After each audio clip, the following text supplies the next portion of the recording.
My sister and Mia are going to live here starting today." "What do you mean?" "I didn't hear about this." "Is there a problem with the two of them living here?" "If your mom isn't living here yet, there's room available, isn't there?" When I told Robert about my mom's plan to buy an apartment, something felt off inside me. Having Sandra and Mia live here was unexpected, and sharing the same space with them was a burden for me. I felt like I was only there to silently take care of household duties, as if it were a given. "If you don't listen to Robert properly, he'll throw you out." Sandra threatened me, but I stood my ground. I don't mind being thrown out. Besides, I'm already separated from Robert. What? I had already submitted the divorce papers when Robert was drunk. The apartment is in my mother's name. Robert and Sandra were desperate to convince me to let them stay in the apartment. However, the decision my mother and I came to was, I am Hillary Manning, aged 50. I have devoted myself to homemaking and childcare, supporting the growth of my children as a housewife all these years. I got married right after graduating from college. Blessed with 2 children, I enjoyed the busy yet fun days. Both of my children are now adults and living independently. My husband is also 50 and works at a well-known major company. He has always appreciated my role in the household, saying, "I'll leave the home to you." My husband is a bit prideful, occasionally speaking to me condescendingly. Though his attitude can be grating, the sense of security from having a reliable husband outweighed these moments. My father ran a hospital, and my mother worked as the head nurse there. Though my parents both worked and didn't spend much time together with me, I loved them dearly. My father passed away in his mid-60s due to illness. My mother deeply regretted my father's early death. If only I had paid more attention to his health and insisted he take breaks. If I hadn't let him overwork, he might have lived longer. Perhaps because of my father's death, my mother often told me that it was my job to look after the family's well-being. When I considered taking up a part-time job after my children grew up, my mother said, "I'll support you financially, so don't worry about it." Robert shared the same view as my mother, so I never worked outside the home. Instead, I focused on maintaining our family's well-being while managing household chores and childcare. My mother, being a head nurse, earned more than her peers and led a frugal life, despising wasteful spending. As I grew older, I found myself becoming more like my mother in being thrifty.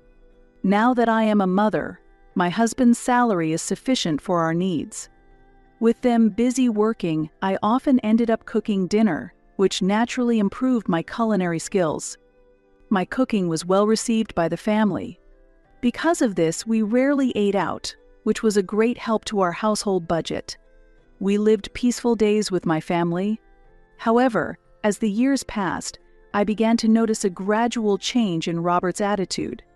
When Sandra, Robert's sister, who is 2 years older than us, moved nearby, I felt his behavior changed significantly.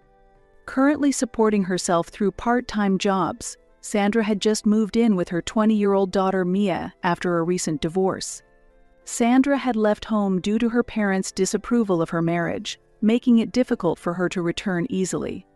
Amidst this, Sandra often sought Robert's advice. Robert, concerned for his only sister, was very attentive to her. At that time, I was also concerned about Sandra and Mia and how they would manage their lives. When Mia's parents got divorced, she quit university. Without looking for a job, Mia flitted from one part-time job to another. When we heard the two were moving, we willingly helped out and even partially funded their moving expenses. From that time, a rift began to grow between Robert and me. I had my doubts about supporting Sandra, but Robert seemed completely unaware of my feelings. Lately, he always talked about Sandra, clearly very worried about her and Mia's life. I have to support my struggling sister. I began to hear such words from Robert quite often. Robert's visits to Sandra's home increased, and he often stayed late drinking with her. Feeling neglected as Robert prioritized Sandra, I felt lonely. As usual, when Robert returned from drinking at Sandra's home, I teased him by showing him the divorce papers. "Did you go drinking at Sandra's house again? Why don't you just divorce me and live there? Maybe you're right. Should I just sign this?" Drunk, Robert wasn't thinking straight and began to sign his name on the divorce papers. Despite being drunk, I was left speechless with surprise and confusion. In the morning, Robert acted as if nothing had happened, going about his usual routine. However, I was harboring a great deal of anxiety. The thought that he might continue to prioritize Sandra's life over mine, possibly leading to irreversible consequences, grew stronger each day. So, I decided to have a serious talk with Robert. I told him that I understood his desire to help Sandra and that I wasn't trying to negate that feeling, but I wanted him to also cherish me. I carefully chose my words, hoping we could reevaluate our relationship. "I understand that your sister is going through a tough time, but do you really need to go this far? I wish you'd care about me as much as you do about her." "Why do I have to hear this?" Robert's expression darkened. "Isn't it too much for her to rely on you just because she's divorced? Have you forgotten that I exist?" My words struck a nerve, and Robert suddenly became furious, slamming the table. Then his face turned bright red, and he began to shout angrily, "How would a housewife like you understand my sister's struggles? How can you even say that?" With that, he stormed out of the house. I wondered if I had gone too far, but I was furious that Robert could dismiss me like this. I had always put my family first, and his words felt like a denial of all I had done, tightening around my heart. The frustration and sadness overwhelmed me, and before I knew it, tears were flowing. Having devoted my days to homemaking, I felt utterly lost about why I had been trying so hard. Robert's attitude, constantly taking Sandra's side without understanding my feelings, was deeply disappointing. I assumed he was probably heading to Sandra's place even now. I was at a loss about how to deal with Robert going forward, or how we should proceed as a couple.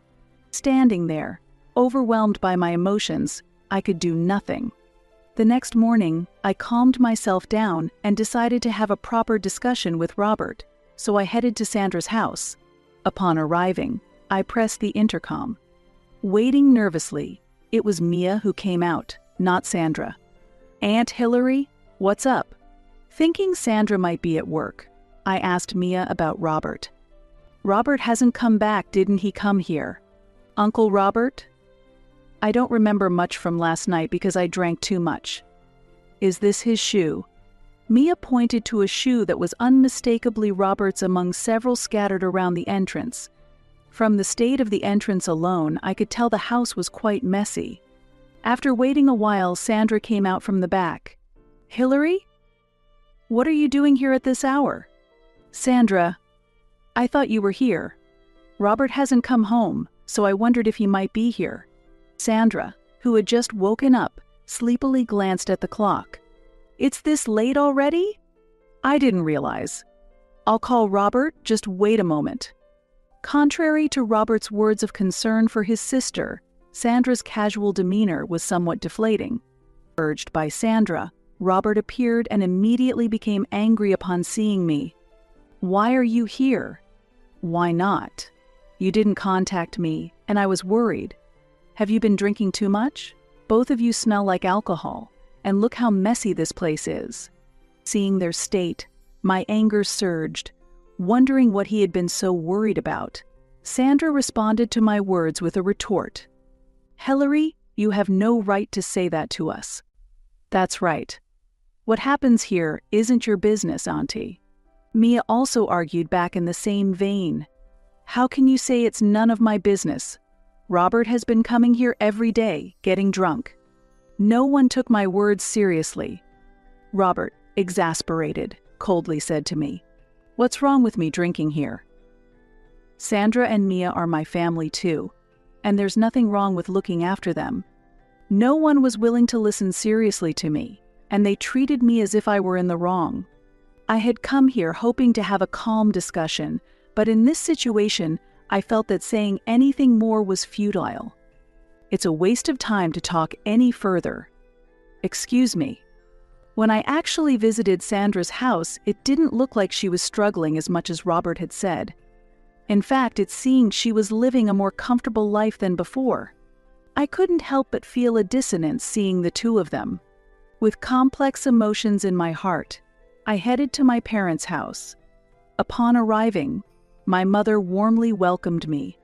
Trying not to surprise her with a sudden visit, I had contacted her on the way, but she was still slightly startled by my rare visit. Nevertheless, the moment I saw my mother's kind smile, tears welled up in my eyes again. My mother noticed my distressed appearance and asked with concern, "Did you have a fight with Robert? You look like you're about to cry." Unable to hold back, I spilled out all the frustrations that had built up in my heart. After listening quietly to my story, my mother suggested that putting some distance between myself and Sandra might be one approach. "I've kept it a secret, but I've been thinking about buying an apartment with the money I've saved up. You could live there." "Really? I had no idea. Where are you looking?" "There's a luxury residential area a bit away from here, and I'm really interested in an apartment there. It would be away from Sandra's place, which might be a good environment for putting some distance between us." "Is that so? I'd like to see that apartment myself." Pleased by my mother's unexpected suggestion, I immediately sent an email to Robert. I was still upset from our previous argument, so I was a bit scared to call him. Robert seemed surprised by the message about possibly living in a luxury apartment and called me right away. "What do you mean we could live in a luxury apartment? My mother is thinking about buying an apartment. She might live with us in the future. What do you think? She's also willing to help with the costs. If it's not right away, I think that's fine." While we were talking on the phone, my mother spoke up from behind me. "Don't worry about me, you two should live there." Robert, hearing my mother's voice, seemed pleased, even over the phone. I felt a bit uncomfortable with his reaction. Later, the purchase of the apartment went smoothly, and we moved without any issues. Soon after, the discomfort I felt became a reality in front of me. While organizing the boxes that arrived at the apartment, I noticed some items that I definitely hadn't sent. Confused by the unexpected situation, I nervously asked Robert, "This isn't something I sent. Do you know anything about it?" Right as I asked, the intercom rang. Looking at the monitor, I saw Sandra and Mia. "We're here. Robert told us to come." "Why are Sandra and Mia here?" I was frozen in place, not understanding what was happening. As I stood there, Robert opened the door, and they entered. "This place is great. The view is amazing. Robert, it's incredible you bought an apartment in such a prime location." They said this while looking excited and having fun.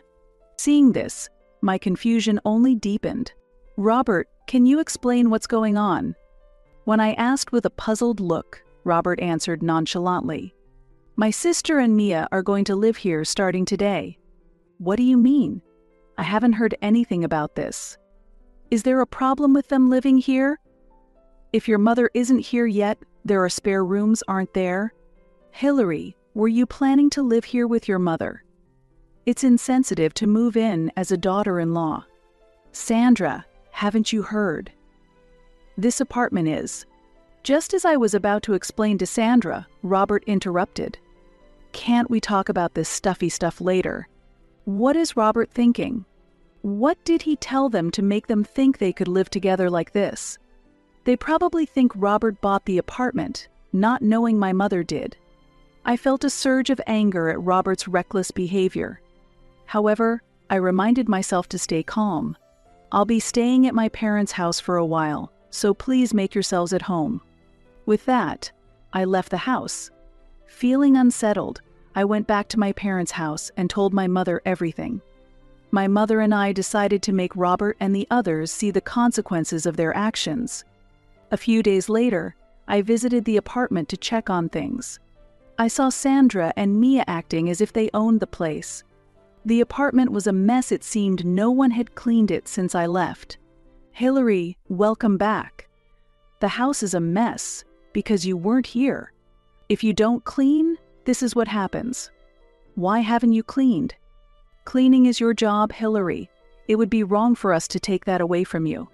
Sandra said mockingly as Robert came in. How long will you keep running back to your parents? What are you thinking, leaving the house like this? There's a backlog of chores, so get them done. Sandra nodded as if agreeing with him. If you don't listen to Robert, he'll throw you out. Sandra threatened me, but I stood my ground. I don't mind being thrown out. Besides, I'm already separated from Robert. What? Robert and Sandra looked at each other in surprise. What are you talking about, Hillary? What do you mean you're separated from me? I haven't been consulted about your sister and her daughter moving in here. So I decided to go ahead with the divorce without consulting you. A divorce isn't something you can just decide on your own. Robert seemed to have no recollection of drunkenly signing the divorce papers. However, Robert's name was clearly written on the divorce form. I added my own name, submitted the form, and the divorce was finalized.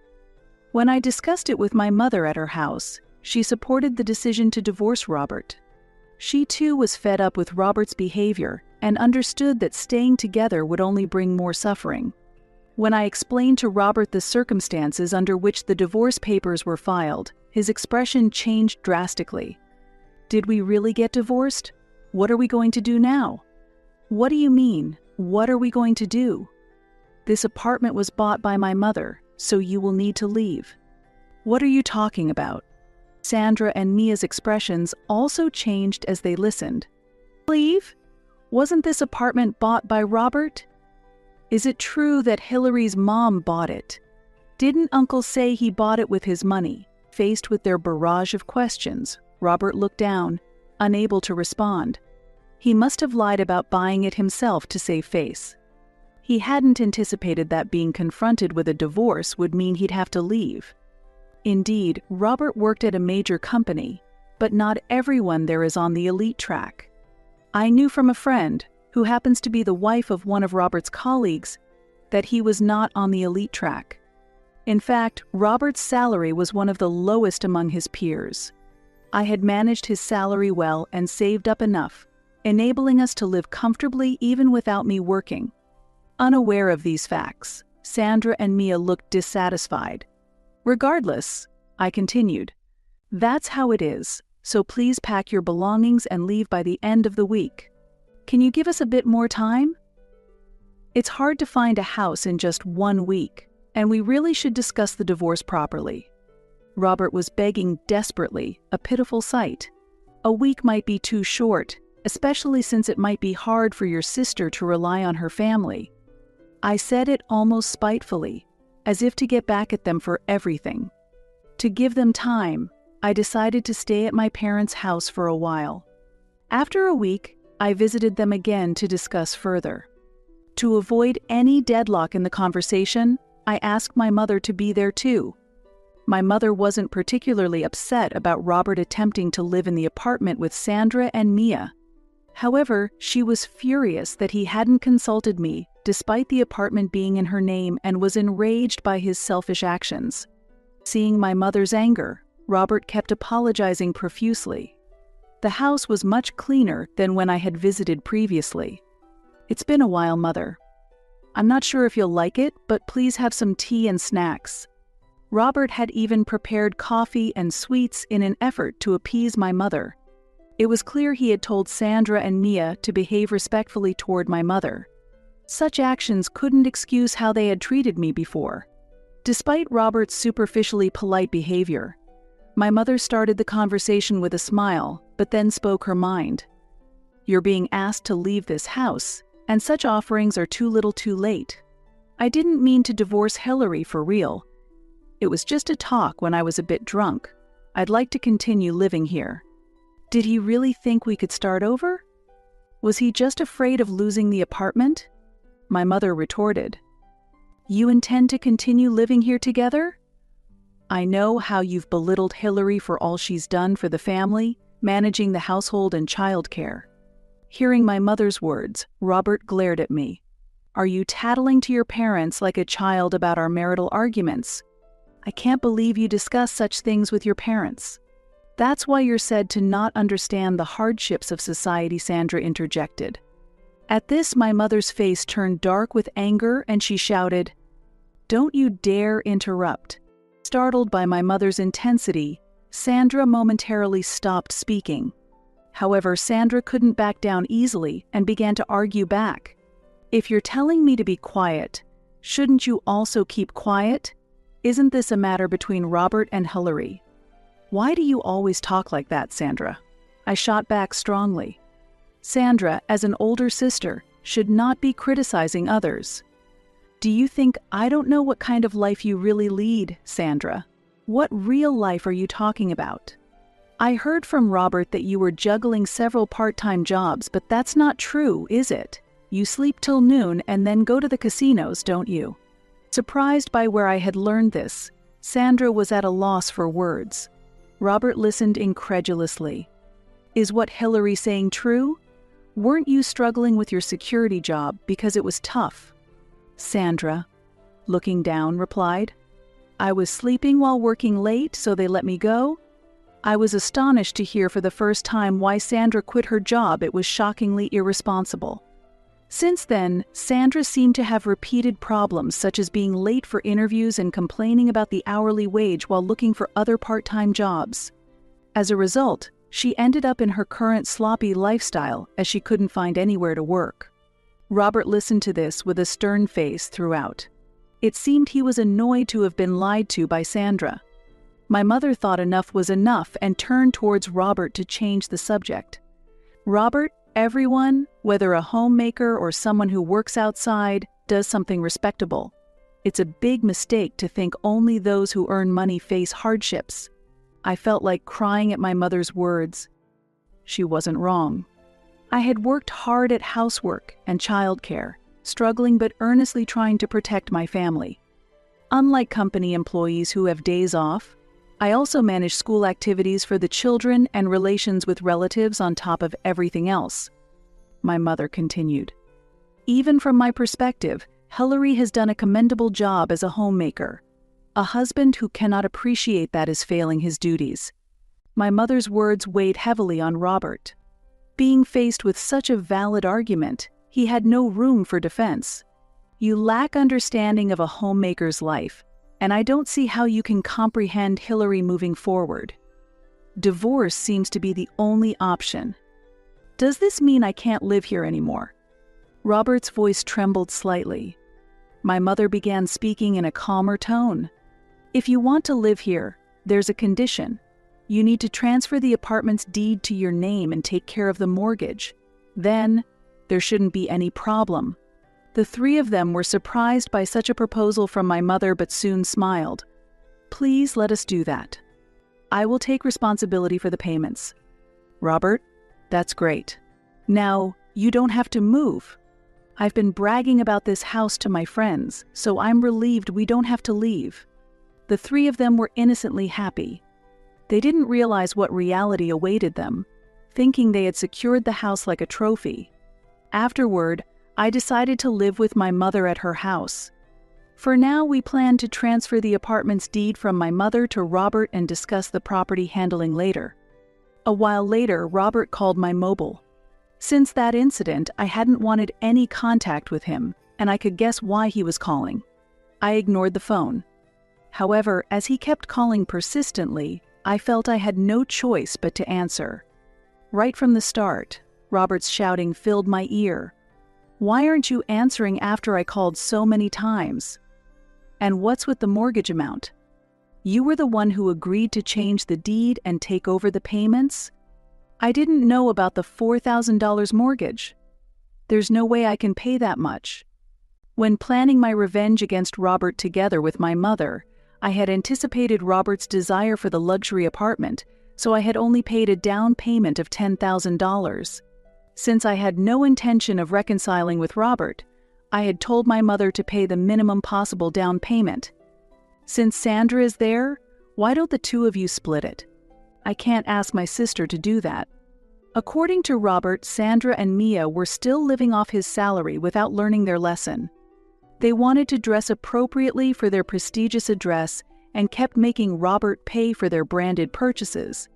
Despite repeatedly telling Sandra to find a stable job, she not only refused but also made excuses for not working. Being a homemaker is a real job too. Didn't Hillary's mother say that? I had to laugh at Sandra's convenient interpretation of my mother's words. That was a context meant for those married and managing households, not quite the same for divorced Sandra. Robert, as if seeking help, pleaded with me. Can you ask your mother for some financial assistance, even a little? Why should my mother help? Ask your own parents. Don't involve me or my family. Don't say things like that. Frustrated, I ended the call abruptly. All that remained was to proceed with the division of assets. With no income of his own, the property settlement would only add to Robert's financial burdens, making his future even more difficult. This was the result of Robert underestimating me. Unable to depend on anyone, Robert continued to struggle with the mortgage payments. Meanwhile, Sandra and Mia's spending habits remained unchanged, with Sandra still not working and going to casinos. When she won at casinos, she spent all her money on her favorite brands. Every time Robert asked for my mother's help, he also shared his troubles, which I had no intention of listening to. No matter how much he pleaded, I had no intention of helping Robert. Impatient, Robert had apparently told Mia to earn money by working at a nightclub if she wanted to keep living in the apartment. This led to a huge argument between him and Sandra, escalating to the point where the police were called to their home.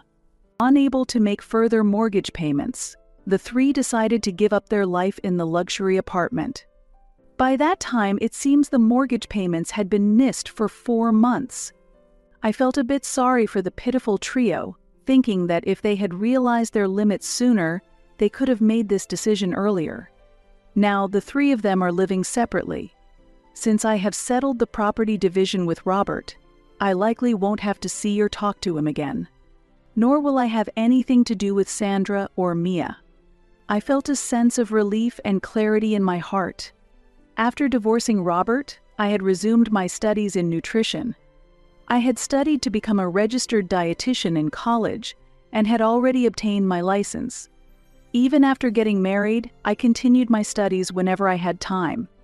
Now, after the divorce, I truly appreciate the value of this qualification. I had never worked as a dietitian before, but I always made sure our daily meals were nutritious. I am now looking to work somewhere I can make use of this qualification.